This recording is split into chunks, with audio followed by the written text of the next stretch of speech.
Your trusted source for news in western Nebraska and eastern Wyoming. This is KNEB.TV News. Presented by Platte Valley Companies, premier provider of financial services.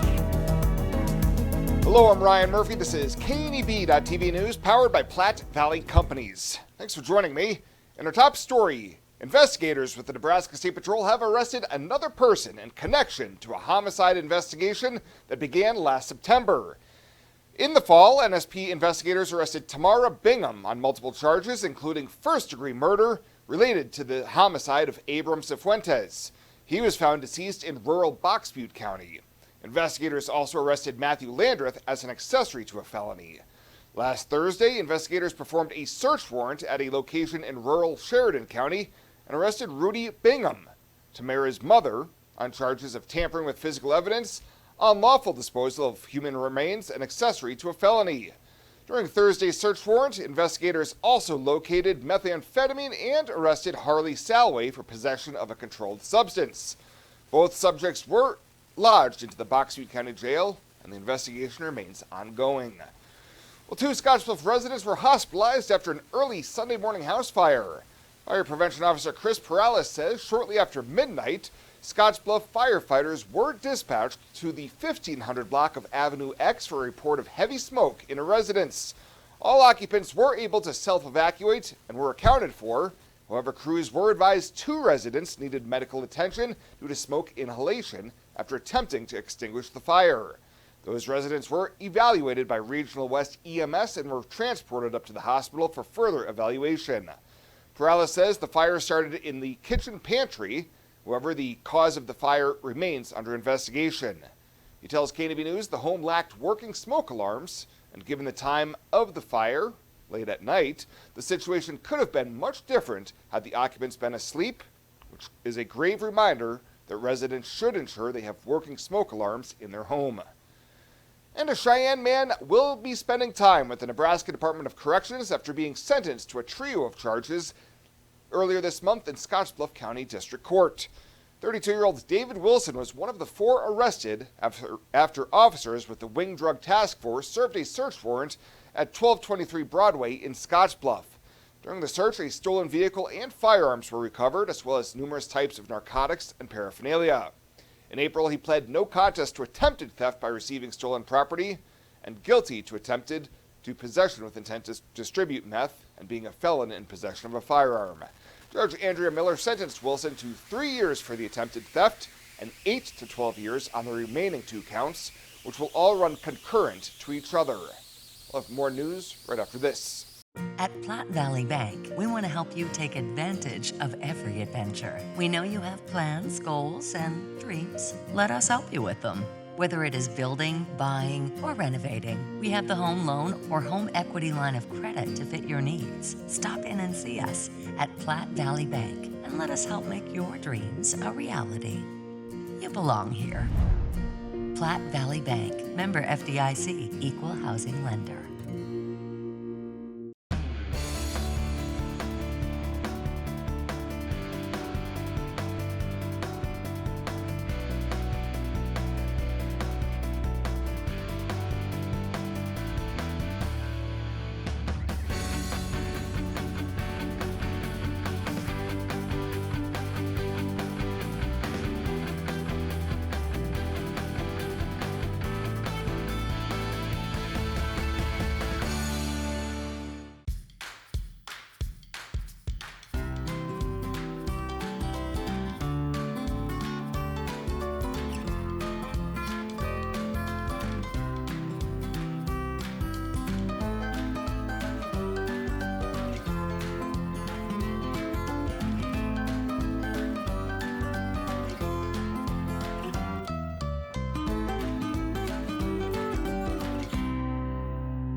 Welcome back. Nebraska Governor Jim Pillen has signed LB 1261 into law, a measure aimed at expanding energy production while protecting ratepayers.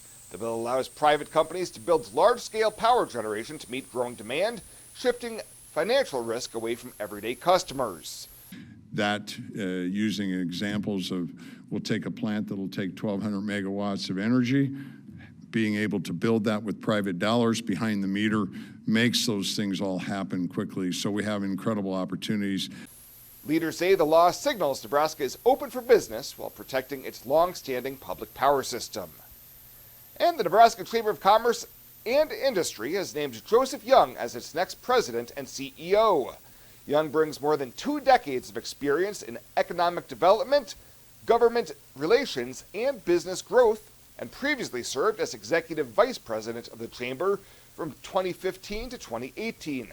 His career includes leadership roles with Sampson Construction, Cox Communication, and the Greater Omaha Chamber, and Nebraska's Department of Economic Development. Young says he looks forward to advancing policies that strengthen the state's economy and support job creation. Chamber leaders praised his broad experience and leadership skills. He will officially begin his role in mid-July, succeeding interim president and former state senator Matt Williams.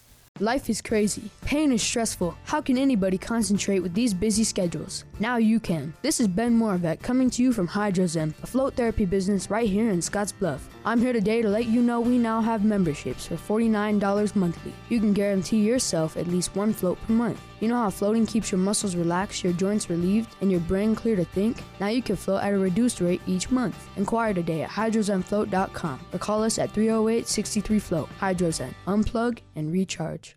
I imagined retirement in a place where we could enjoy our golden years, where adventure and friendship are the only items on the schedule.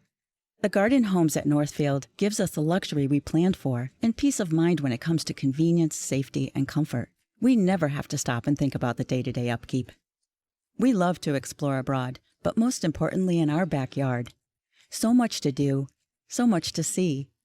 Here at Northfield, we get the protection of life care, incredible tax benefits, and secured rates for aging services. It's peaceful, knowing that if our needs change, we'll be taken care of. And most importantly, that our kids will never have to make any tough decisions. There never seemed to be enough time to do all the things we wanted. Now we get to focus our energy on enjoying what this community has to offer. At the Garden Homes, life is ours again. A place we had dreamed about. A chance to focus on us.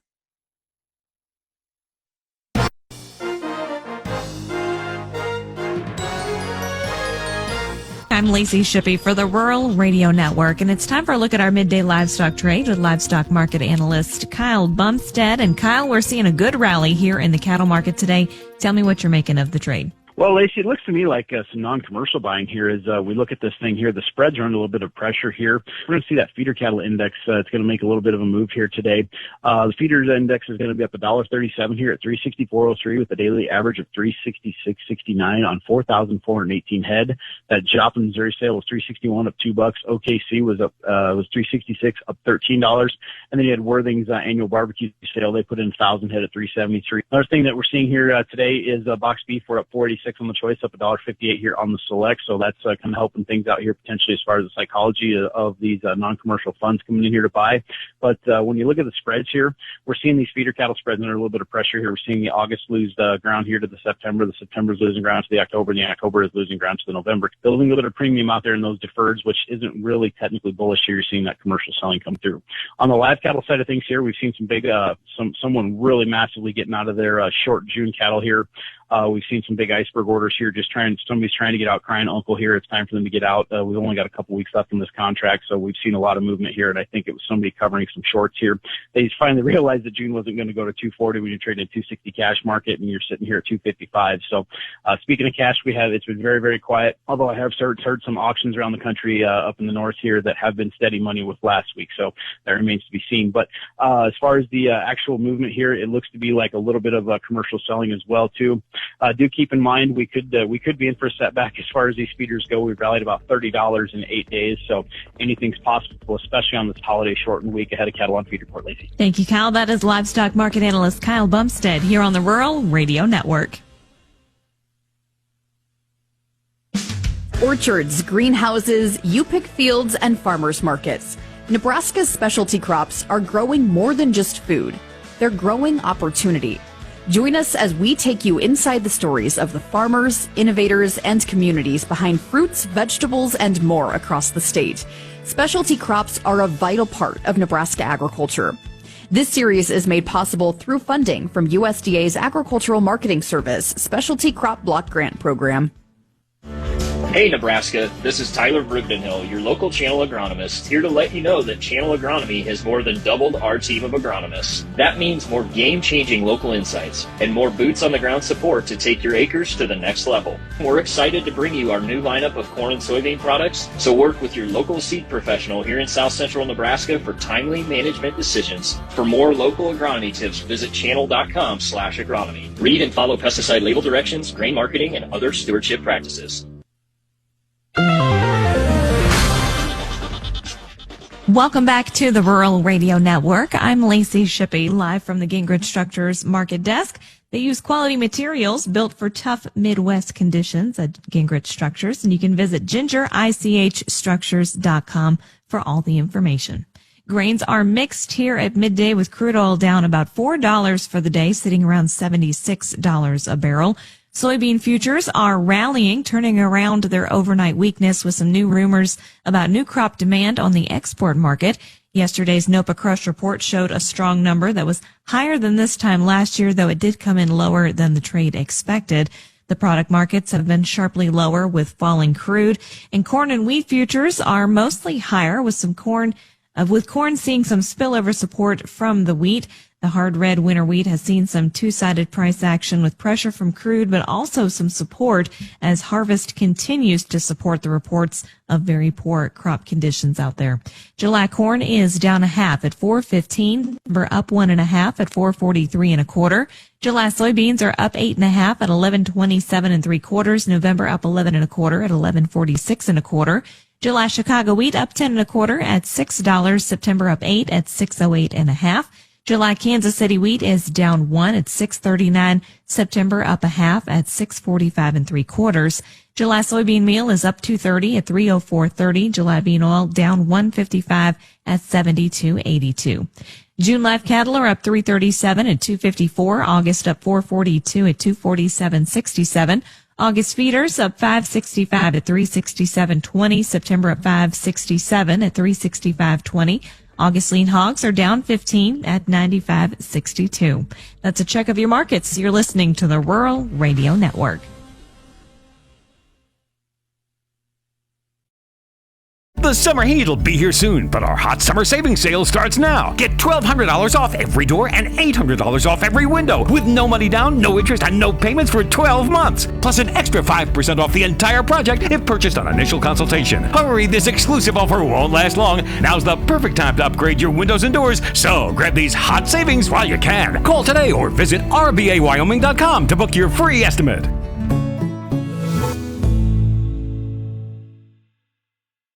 Welcome to Kelly's Liquor, your liquor cabinet. Whether you're a wine enthusiast, a whiskey sommelier, a tequila connoisseur, or you just love your beer, Kelly's has the best selection of what you're looking for.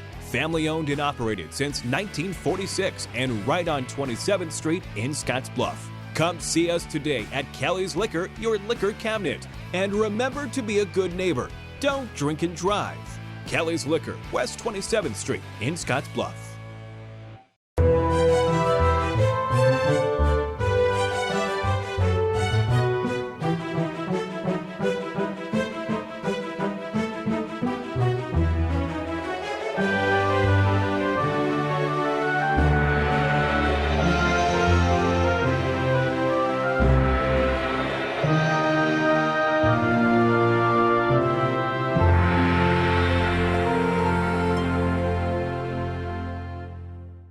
Let's take a look at your community calendar, brought to you by Riverstone Bank.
The community calendar is brought to you by Riverstone Bank.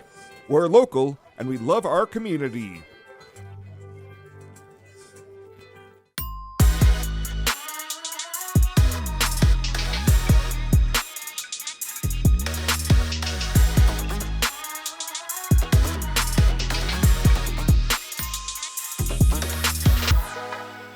At Platte Valley Bank, we want to help you take advantage of every adventure. We know you have plans, goals, and dreams. Let us help you with them. Whether it is building, buying, or renovating, we have the home loan or home equity line of credit to fit your needs. Stop in and see us at Platte Valley Bank and let us help make your dreams a reality. You belong here. Platte Valley Bank, member FDIC, equal housing lender.